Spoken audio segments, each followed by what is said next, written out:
everyone, today's request was from Darlene. She asked to see a video about junk journaling. So today I'm going to cover the steps for creating a DIY disc-bound junk journal, and then we're going to go over 18 different junk journal page layout ideas. Traditionally, a junk journal uses pieces that would be considered junk or things that might normally be thrown away. I've collected this ribbon that came with a gift. I have an applique. I have a piece of trash for packaging material, leftover stickers, scraps of scrapbook paper, pages from an old book. Napkins work well. So for that, you separate the front material from the back to make it thinner, which you can see I've already started doing here. You can also cut out pieces from old cards, use collage paper, old magazine pages, doilies, etc. What I'm going to be showing you today is a non-traditional way to get the junk journal look, but in a quick and easy way. To get started, the first thing that you want to do is select the cover you want to use, whether that's a cover you make or a pre-made one. If you want, you can even decorate it. There are different options for covers. If you want to make your own cover, you'll have the advantage of being able to make your junk journal any size that you want. You can cut it to any size you prefer and then laminate and punch it. For the cover material, you may want to consider laminating scrapbook paper. Here I adhered 2 pieces of scrapbook paper together. You could also use something like a divider, which I used here. And if you don't want to create your own cover, you can purchase a pre-made cover. For example, I took this classic size Misty landscape cover, which is already cut and punched and ready to go, and then I decorated it. I also attached a magnet onto lace, kind of decoupaged pieces on top of here. These two are stamped onto vellum. We have that applique that I showed you earlier. You can add 3D vellum with different textures, or you can use something like collage paper. To adhere everything to the cover, I used a coating of Mod Podge for the vellum and collage paper, and then Fabri-Tac glue for adhering the applique and lace. I also added a Planner Society pocket to the inside of the cover. Once you have your cover, the next step is to select your disc. Happy Planner sells the mini, medium, and expander disc sizes. Another example of a size is the 1.5-inch disc. Once you have your discs picked out, now it's time to think about your inserts. If you have leftover Happy Planner filler paper, I would recommend using those. You could also cut extra scrapbook paper to size and then punch the sides or leftover cardstock. But just be aware that when you use thicker paper like scrapbook paper or cardstock, it's going to make it bulkier, so you won't be able to fit as many pages. If you want to save time, you can get something like pre-punched, pre-printed dot grid pages.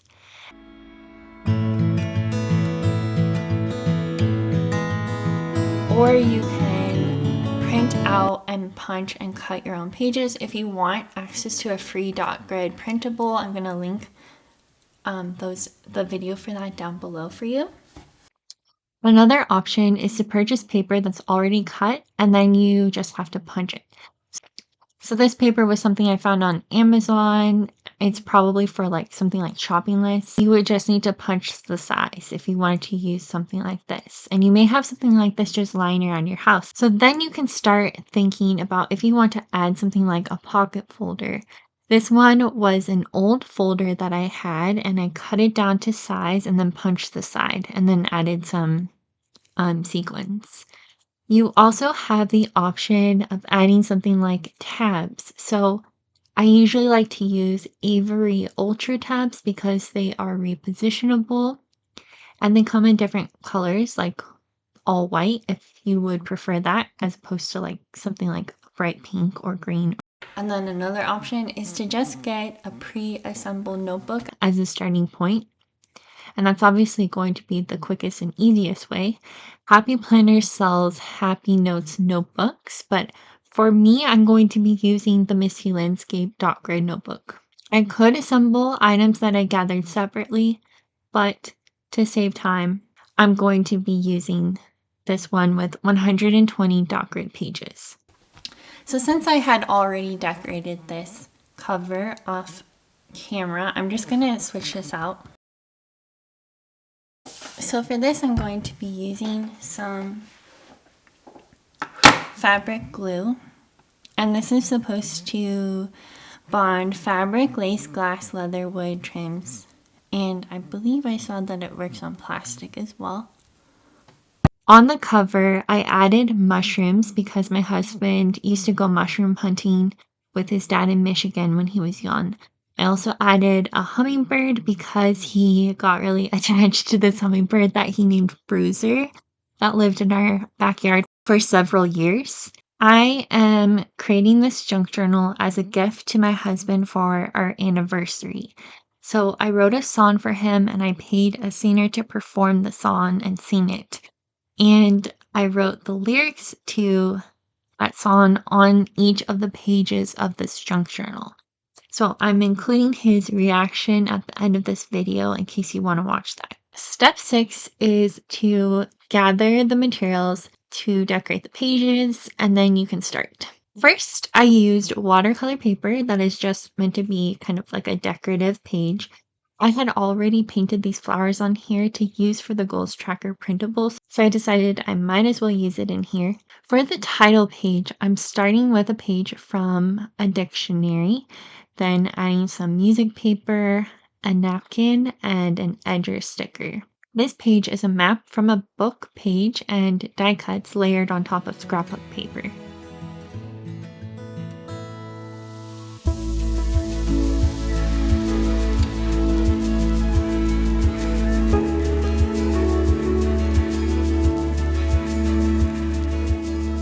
This next page is a napkin, and I'm adding some die cuts, including these photo corners. I could have printed out each of the photos onto photo paper and then cut them out, but to save time today, I'm just going to use the Canon Ivy photo printer. This one is also a napkin that I added a Maggie Holmes die cut to, but I also am adding wallpaper to this page. In several rooms in my house, my husband and I have installed Rifle Paper Company's unpasted wallpaper. I have a lot of extra pieces left over from those projects, and I thought it would be cool to cut out some of the shapes from that wallpaper and use them in this junk journal. These are ephemera pieces that were printed to look like paper doilies, and since the pattern is really pretty, I thought it would be interesting to incorporate them. So I layered die cuts over them, and at the bottom, I used tag stickers that come in a roll to create a border. You'll see me adding boxes for journaling to each of the pages throughout this video. And I made each of these by cutting rectangles from damaged sheets and scraps of extra dot grid paper. You'll see me draw journaling lines in and add text once I'm done with all the pages onto these boxes. This is once again a page from a book that I ripped along one edge to give it interesting texture and shape. But then I've also added a paper doily to the top corner. And I once again have photo corners and ephemera that I created using wallpaper. This one, I tore the edge of some collage paper and placed it over some scrapbook paper. And then also added a house from the wallpaper and base also from the wallpaper, as well as a seed packet die cut and photo corner. On this page, I added an old magazine and used a piece of ribbon as a border, and I adhered that ribbon using glue dots as opposed to the adhesive tape applicator that I'm using throughout the rest of the video for everything else. This page is an old magazine, and I had this envelope that came in a pack of ephemera that I had purchased a while ago. So I thought it would be cool to add a feather inside as kind of like a 3D element, since my husband has a feather collection. And I cut off the lace border from this sticker because I wasn't a big fan of the pattern, but I do really like the lace. And I used that as a border. I used the collage paper again in the corner here, a die cut, and then that same lace border from before, as well as some photo corners on this page. This one I wanted to be interactive, so I put this photo in a frame and tied the same ribbon that I had used before. And my idea was that you pull on the ribbon to reveal the photo inside of the envelope. The butterflies that form the background are from a napkin. This one is also a torn napkin, but it has a map on it.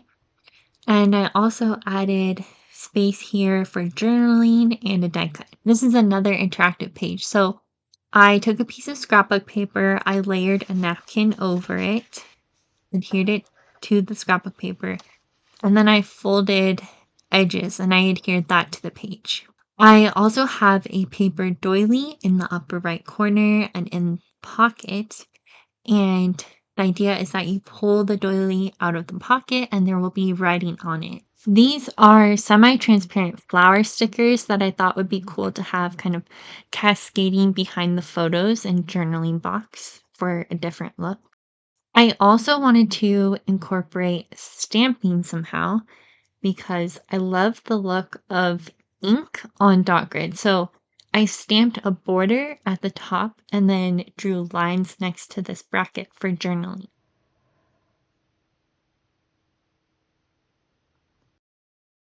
For this page, I cut up an old card and then I drew a frame onto the paper with a pen so that it looks kind of like the flowers from the card are coming out from behind the frame.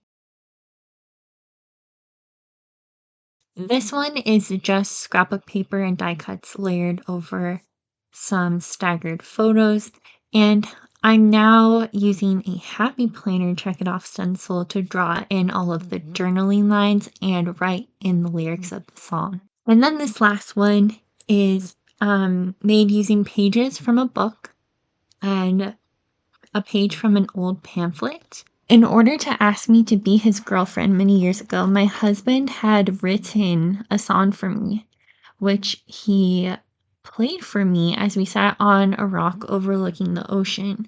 So for our wedding anniversary this year, I took him back to that same location and I gave him this junk journal with the lyrics to a song I had written for him and had paid a singer to perform.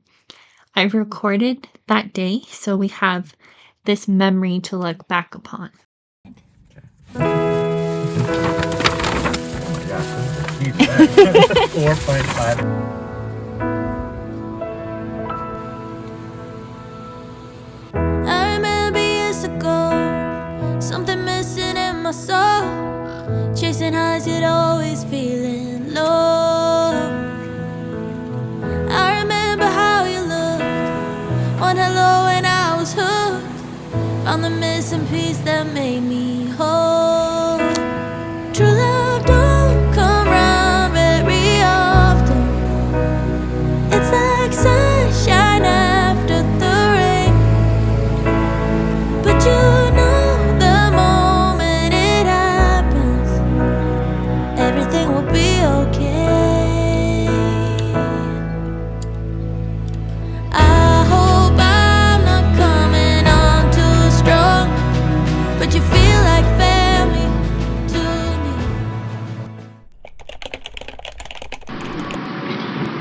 me. So you probably won't be surprised with this, but I just had to. Oh, did you hear that? That's you. This is the first official guitar video of me singing a guitar song for you. I'm waiting at the terminal Anticipation fills the air. You've flown 2,000 miles from Michigan to meet me. Then candles glow along the path. I see you kneeling down. As I look at you, I feel like I'm dreaming. You pack your bags, leave your life behind. Say farewell to all you've known. I know we'll go places, me and you. And it's morning time, the birds sing. Hear the wedding bells ring. Tears streaming from your eyes, so blue. And you are there. Ooh, you're there. Your hand right in my hand. Ooh, always and forever. You're there. Cap and gown, we walk on stage without a penny to our names. But with you I go anywhere. And I am up on the tightrope, and we don't know what to do. Oh, the waves keep pulling us under. Now hammer in, nail in hand, you build a roof over our heads, and we dream of adventure, of what life could bring. We have been burned so many times, and you've been there right by my side. We'll see it through by God's grace, and you are there. Ooh, you're there. Your hand right in my hand. Ooh, always and forever. You're there. Remembering your songs, guitar string hum. How proud of you I am. Oh, remembering your heart for others, the lives we've shared together. And I'm grateful that through it all, you've been there. Here we are at Haleakala Peak. 10 years they've gone by, looking into your deep blue eyes, where memories linger of the sacrifices you've made. Late nights you stayed up and listened, and I know whatever happens, I will keep loving you till the very end. You'll be there. Ooh, you'll be there. And drew your hand right in mine, until the very end. You